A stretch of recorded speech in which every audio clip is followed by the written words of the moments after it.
मेहमान आने वाले थे, चावल बनाने थे। घर में देखा बासमती चावल कम पड़ गए, पड़ोस में गए, लेके आए, पकाने रख दिए। थोड़ी देर बाद देखा तो कुछ तो पूरे पक गए हैं और कुछ चावल उसमें आधे कच्चे हैं। अब क्या करें, क्या खिलाए?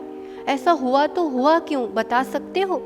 घर के चावल बासमती चावल, जो पड़ोस से लेके आए वो शरबती चावल थे। चावल चावल है, पर दोनों की जाति अलग अलग होने से और फिर उन दोनों का ही एक साथ संयोग होने से रिजल्ट सामने है। मनुष्यों में भी अनेक जातियां होती है, अपने में भी हुम्मड़, खंडेलवाल, पोरवाल, कोई भी जाति हो, उसके अपने एक संस्कार, अपने एक गुणवत्ता, अपना एक आचरण होता है। जाति जन्म से होती है, धर्म धारण किया जाता है। हमने अपने पूर्व पुरुषार्थ से एक उच्च कुल और विशेष जाति में जन्म लिया है, ये हमने खुद चुना है।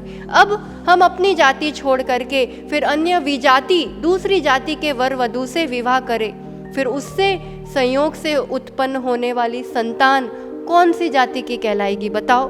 शारीरिक, मानसिक, बौद्धिक, स्पिरिचुअल हर स्तर से निश्चित रूप से वो एक कमज़ोर व्यक्तित्व होता है। हमें लगता है क्या फ़र्क पड़ता है, इंसान ही तो है, ये तो सब पुराने ज़माने की बातें है, पर ऐसा नहीं है। It's true all time.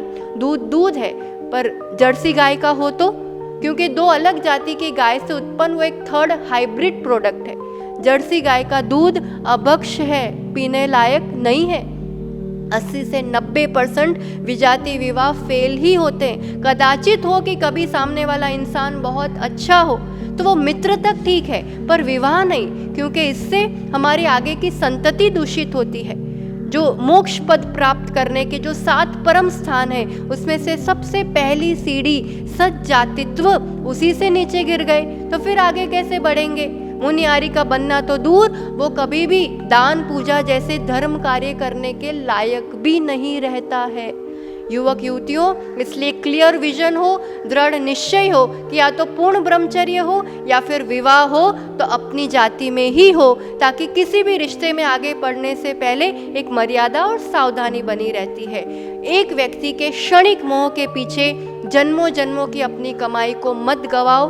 विजाति विवाह विनाश की राह, सज्जातित्व में एक सच्चे धर्मात्मा से विवाह सच्ची राह जो हर चाह पूरी करती है।